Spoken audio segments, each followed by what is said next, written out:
You are safe here. The world beyond the mist has quieted now. And as you settle in, let us drift into another time. The gas lamps flickered to life one by one, their golden halos spreading through the cobbled streets of Larkspur Lane. A gentle fog curled along the ground like silk unraveling, catching the glow of each lantern as if the night itself were exhaling a warm breath. A small wooden sign creaked gently overhead in the evening breeze, carved with care and gilded in faded gold leaf. From chimneys came ribbons of soft smoke, rising steadily into the darkening sky, and the scent of coal and rain-kissed brick hung in the air like an old familiar coat. Nestled between a tea room and a glove shop stood a narrow, three-story building with an arched green door and windows trimmed in dark oak. W. Alcott and Son timepieces repaired and restored. Inside, the world was slower, calmer, quieter. A bell above the door had long since stopped ringing for customers after hours.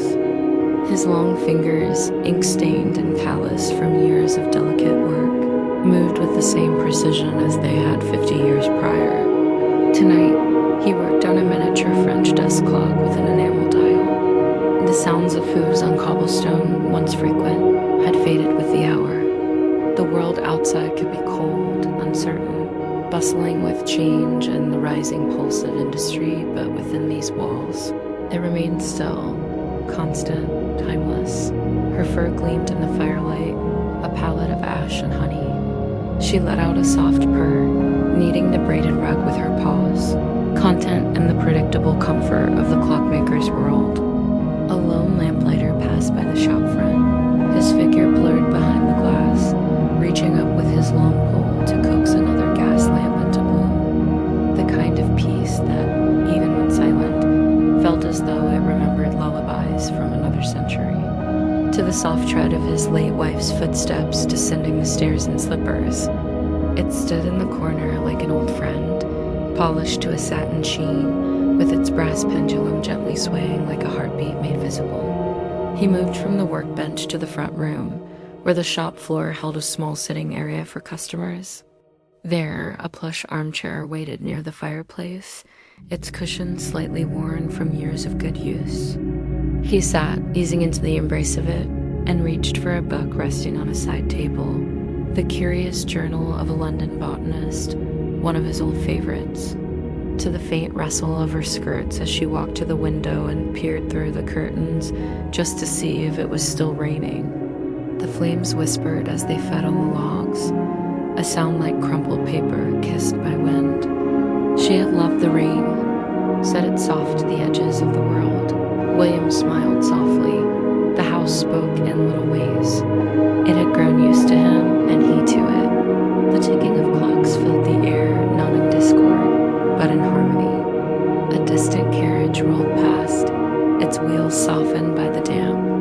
A muffled voice called good night in the dark words like leaves falling on water. Some ticked boldly, others whispered with fine delicacy, each a voice in the quiet symphony of time. A nearby cupboard with its gently sagging hinges held dozens of velvet-lined boxes containing timepieces too fragile to display.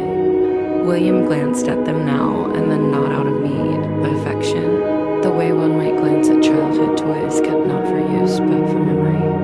Along the walls stood shelves stacked with carriage clocks, mantel clocks, bracket clocks. Not harsh, not urgent, but mellow, like a lullaby sung by wood and brass. William looked up for a moment, then reached slowly for a small ceramic teacup on the edge of his bench. All lovingly mended, each with its own history nestled within brass gears and finely edged faces. This was the time of day when William Alcott, the senior clockmaker, liked to wind down. The workshop smelled of aged pine, oil, beeswax polish, and a faint, comforting trace of metal filings. William sat hunched slightly at his workbench, a pair of thin spectacles perched at the end of his nose. He leaned forward, turning a tiny screw with a jeweler's screwdriver no thicker than a matchstick. The soft scrape of metal turning in its place was soothing, rhythmic. In the background, a kettle hummed quietly on the iron stove, sending tiny bursts of steam into the air and misting the workshop window ever so slightly. Outside, rain had begun to fall. Not in a downpour, but in a polite tapping drizzle that seemed to brush the panes like a lullaby played by the sky.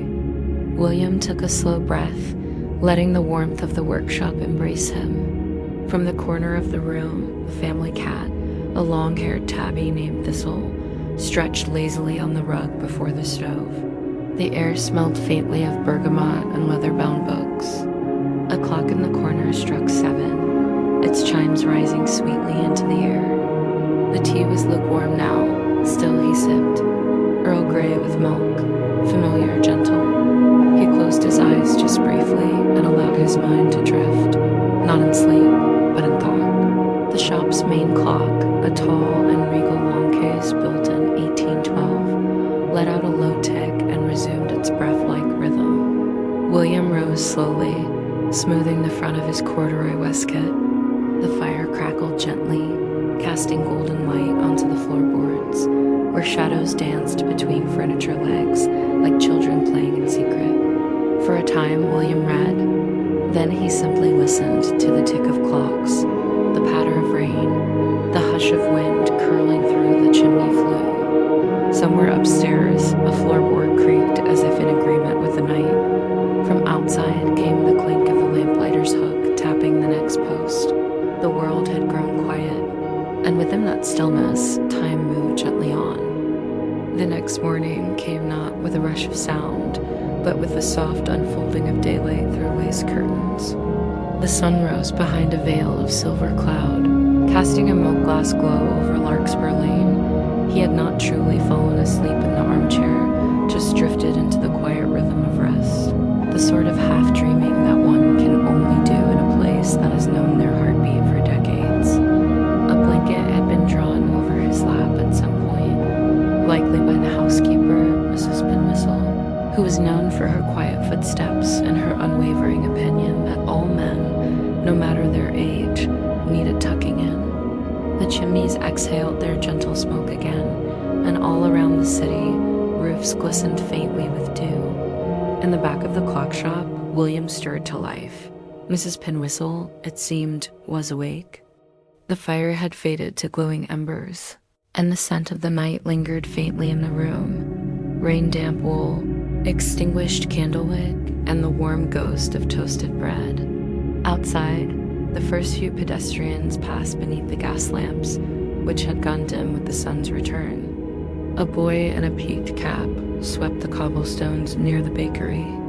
The lavender biscuits melted on the tongue, their floral sweetness lingering in a way that reminded him of childhood gardens and open windows on spring afternoons.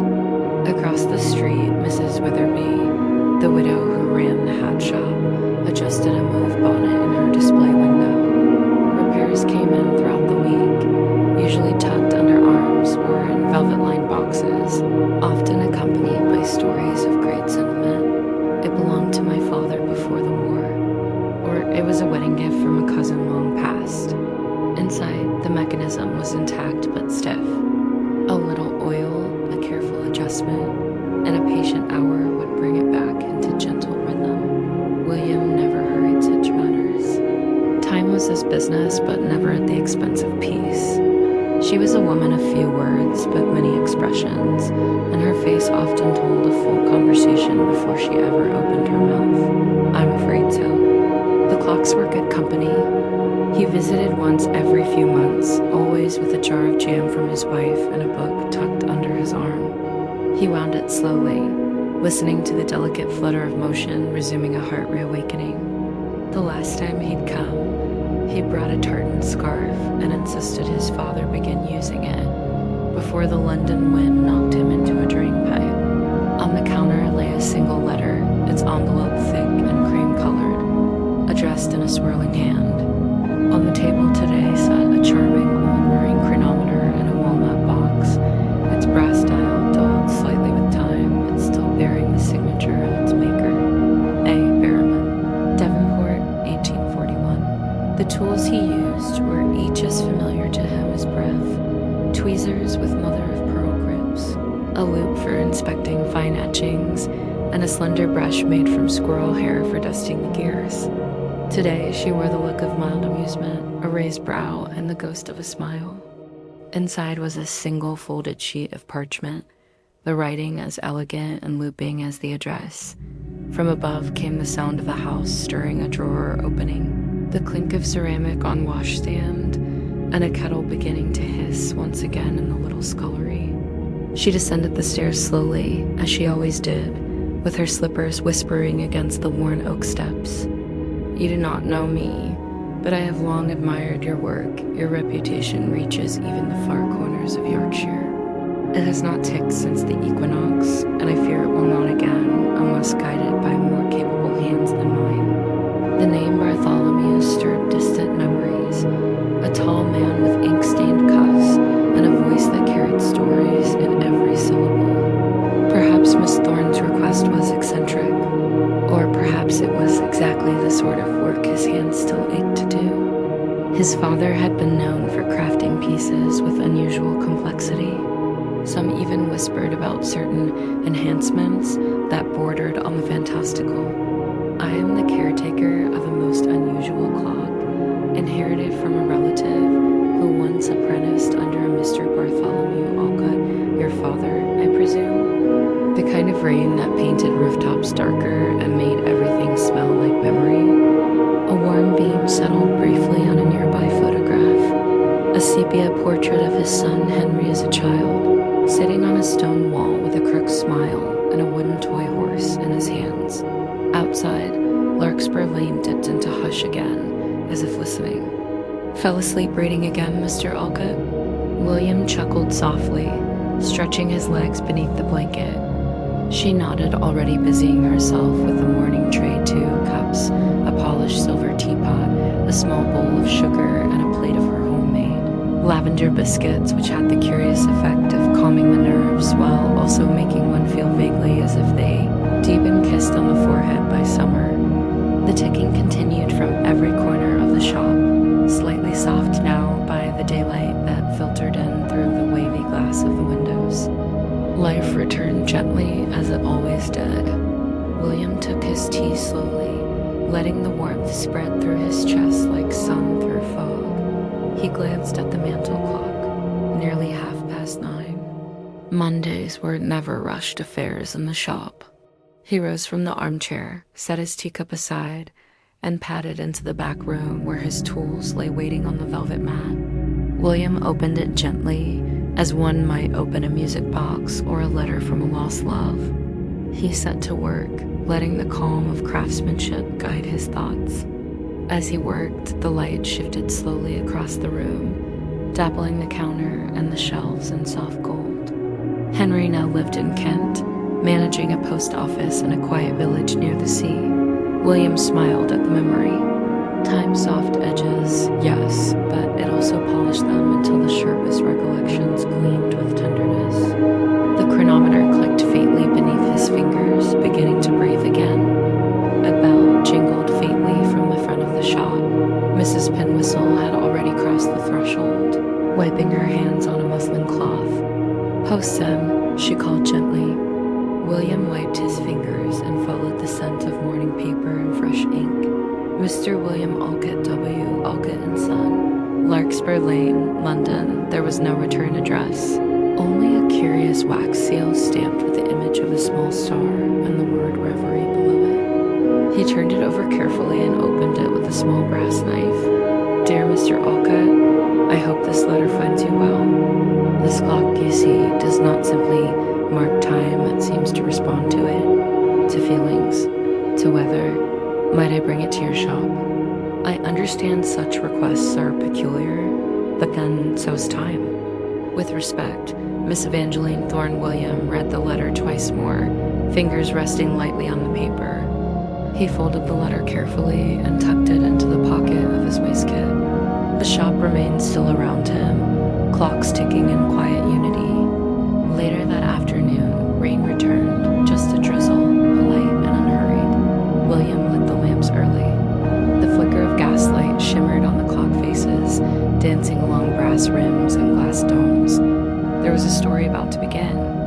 but it would wait patiently, as all good stories do.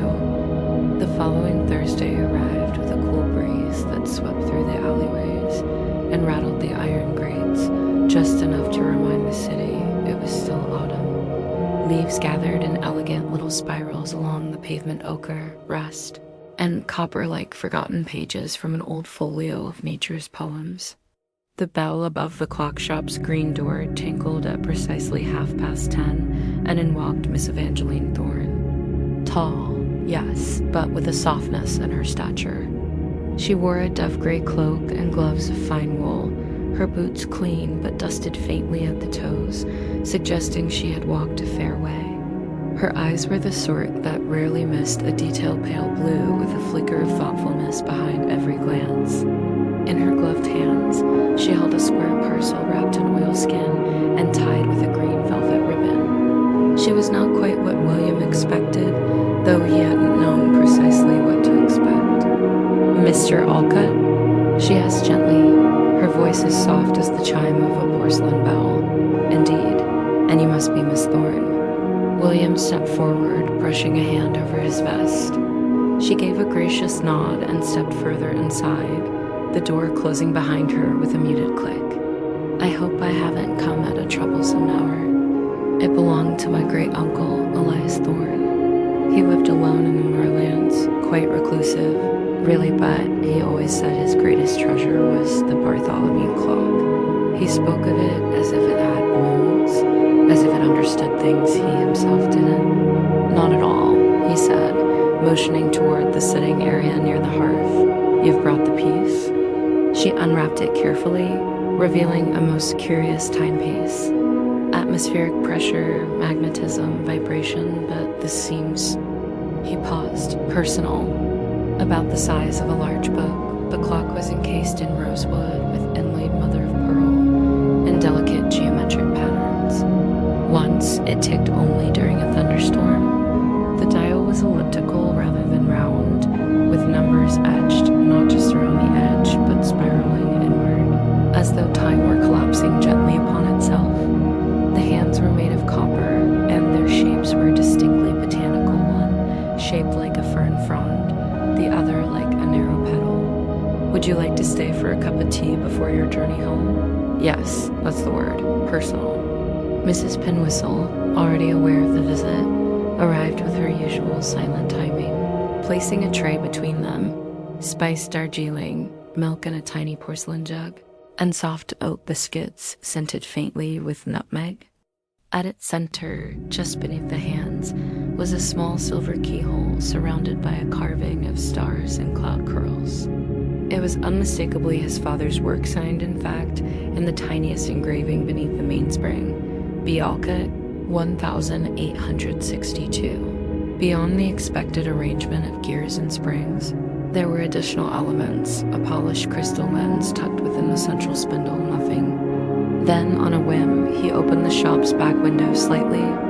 A breeze drifted in, carrying the scent of damp leaves, chimney smoke, and the distant sound of a violin playing from an upstairs room across the lane. Copper coils that didn't appear to serve any mechanical function, and a second, hidden dial beneath the main one. This dial bore symbols instead of numbers: a crescent moon, a droplet, a musical note, and several others whose meaning was less clear. She promised to return in a week's time and left behind the mysterious clock, now resting in the heart of the shop like a sleeping guest. William lifted it with practiced care, holding it close to the light. "A fine and unusual design," he murmured. "Your letter mentioned a connection to my father?" "Yes," she replied, smoothing her gloves. William tilted the clock gently, watching the hands remain perfectly still. "No movement at all since the equinox?" he asked. Evangeline spoke of Yorkshire winds and her love of sketching moss-covered fences. The violin played on, rising gently through the mist. The copper hands of the thorn clock trembled slightly, then moved. William recounted tales of rare pocket watches and a carriage clock that once ran backwards due to a misaligned escapement. None. And before that, it would tick. Only under certain conditions, when it was raining music nearby, only that it felt right. William smiled faintly.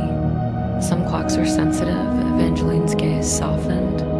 Once, it ticked when Thistle the cat rubbed her cheek against it and purred. Another time, it ticked when a customer, an elderly gentleman, held it in trembling hands and murmured, "Reminds me of my wife's old locket." They sat together in quiet for a moment, the sound of the workshop's many clocks forming a soft wall of rhythm around them. "I hoped," she said after a moment, "that if anyone might understand it, it would be you." Ticked intermittently when I hummed a tune from childhood. "I'll see what I can discover," William promised, standing slowly. "I would, very much." And so the two of them settled into the slow ritual of tea drinking by the hearth, one of the oldest and most comforting customs in the city. He played music boxes, lit candles scented with rosemary and thyme, left it near an open window during a thunderstorm. Each time, the clock responded, not with regularity, but with feeling, as if it was moved not by time, but by emotion. The conversation meandered gently, never hurried, just like the shop itself. When she left an hour later, the rain had stopped, and the mist was lifting. That evening, William worked in thoughtful silence. He examined the mechanism within the thorn clock, noting the craftsmanship. The inner workings were intricate. He spent hours cleaning, reassembling, and winding the clock. The moment the music touched the air inside the shop, the thorn clock ticked. A single tick, then another, and then silence again. William sat back, brows lifted. He watched, waited. It was faint. Not a steady tick, but a pulse, as though it were tasting the air. Listening, he leaned forward and whispered aloud, not knowing why. "Do you remember?" A pause. Another tick. The crystal lens inside the spindle shimmered faintly in the lamplight. William smiled, not with surprise, but with something softer. Recognition, perhaps. Or reverence. He placed the clock on a velvet cushion where it ticked 3 more times, and then rested once more. It was not broken. It was waiting. The next days passed with gentle ease.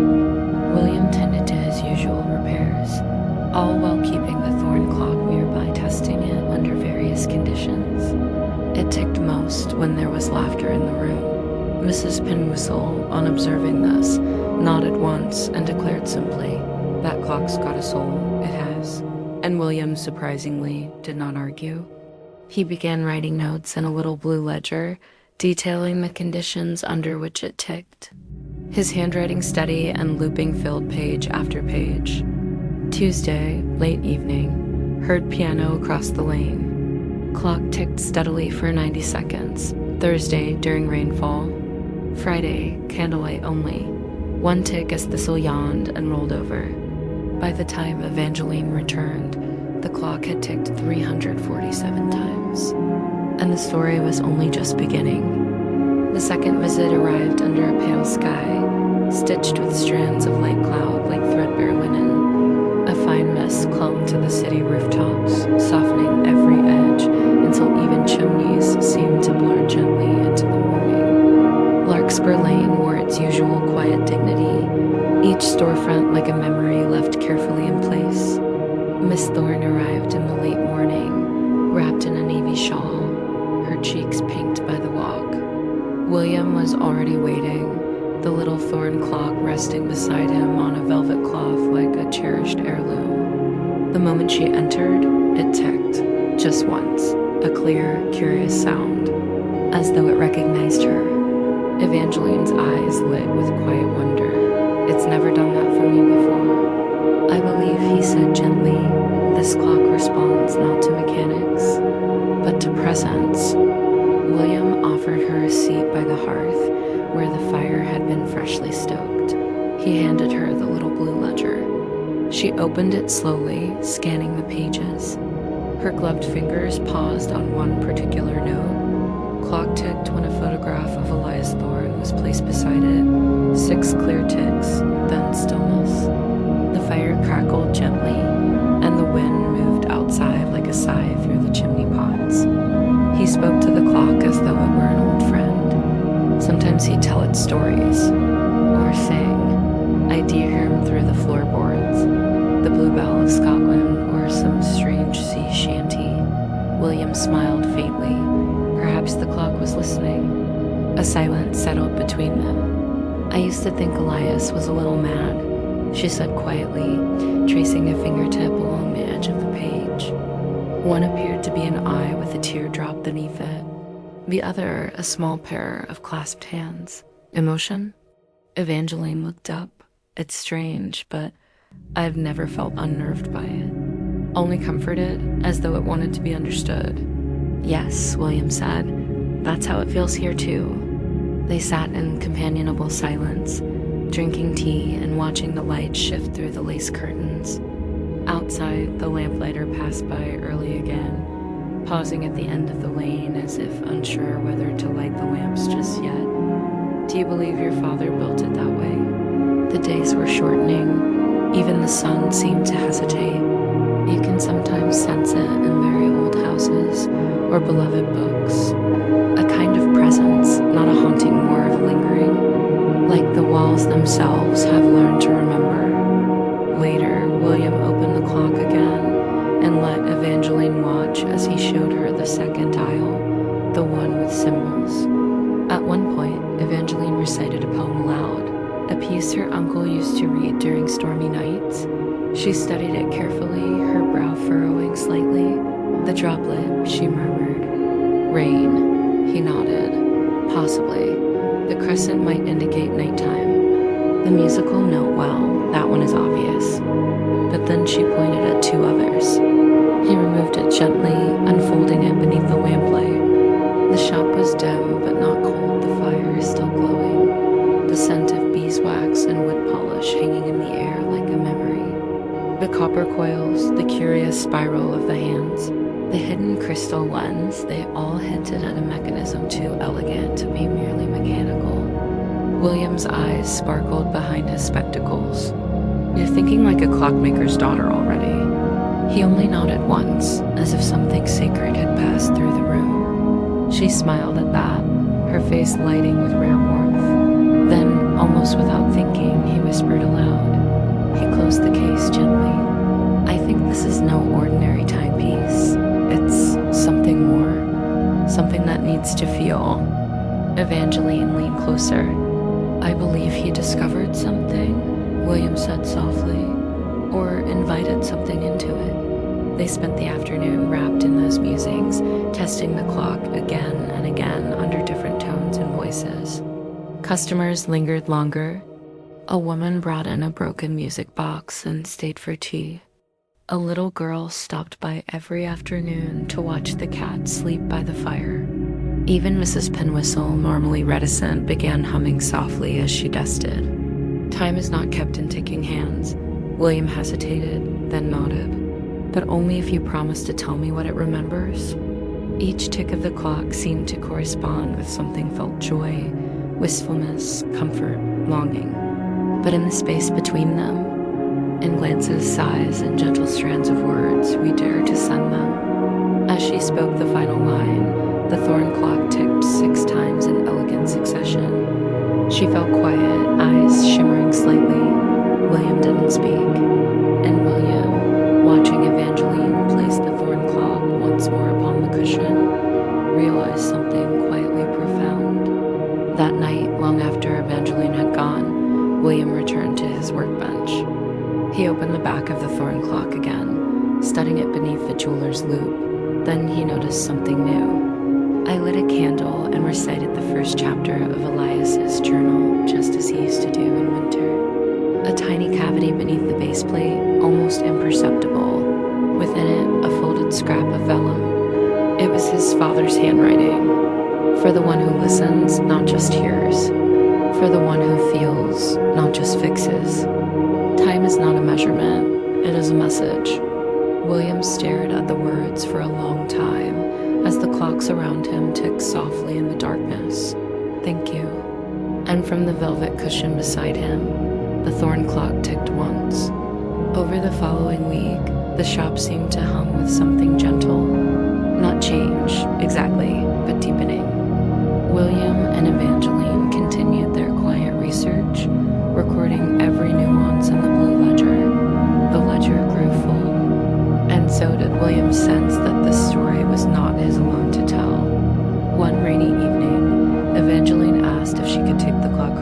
house for a night?" She smiled.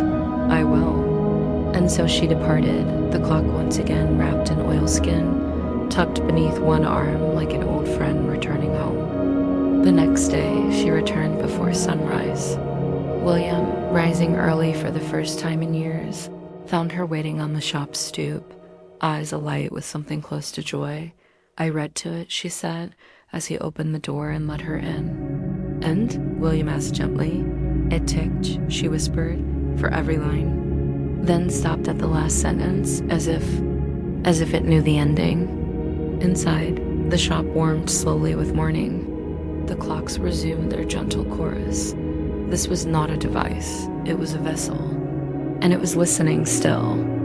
The first light of morning arrived like a hush upon the rooftops, soft, pale, and nearly silver. Snow had fallen in the night, blanketing Larkspur Lane in silence. Every brick, every sill, every iron railing now wore a powdered coat of white, turning the narrow street into something timeless. The kind of warmth that lingers after a good conversation, after a shared silence, as if it had been pulled gently from the pages of a forgotten dream. Across from him, Evangeline slept in the armchair near the hearth, her head resting lightly against her scarf, her breathing slow and even. Inside the clock shop, all was still. The fire had long since faded to embers, and yet the room was warm, not from heat, but from presence. Whatever story it had longed to tell had been spoken, heard, and held. William sat beside the thorn clock, the ledger closed gently at his side. All around them, the clocks ticked their soft lullabies, not in unison. Somewhere, a baker was kindling his oven. A carriage passed, wheels muffled by snow. But even the city, usually so eager to rouse, seemed content to linger just a little longer in this quiet, not in competition, but in harmony. His movements were slow, unhurried. There was no rush, not now, not here. The thorn clock remained still now, not from weariness, nor reluctance, but because perhaps it was finally at peace. Whatever it had needed to witness, the fire accepted it with a soft sigh, tiny flames licking the edges with drowsy affection. Sometimes, when all is well, time itself rests, the tick of the long case clock, the distant rumble of a tea kettle, the sound of the snow melting on the eaves. William rose quietly and moved through the shop as he always did in the early morning, checking the firebox, lighting a single lamp, wiping a pane of glass that had clouded with the breath of the night. Outside, the sky was turning to pearl. A milk-gray dome stretched gently above the rooftops, while chimney smoke curled slowly upward into the stillness. He returned to the hearth and placed another log on the fading embers. Evangeline stirred slightly, the corners of her mouth lifting faintly in a sleep-heavy smile. She did not wake. She didn't need to. The thorn clock ticked. Just once, and then rested again, a kind of farewell, or perhaps a benediction. William leaned back in his chair and closed his eyes, letting the hush of the shop hold him. So many gentle things, so many soft, quiet wonders. The clocks did not chase the hours here, they accompanied them. They did not demand attention, they invited presence.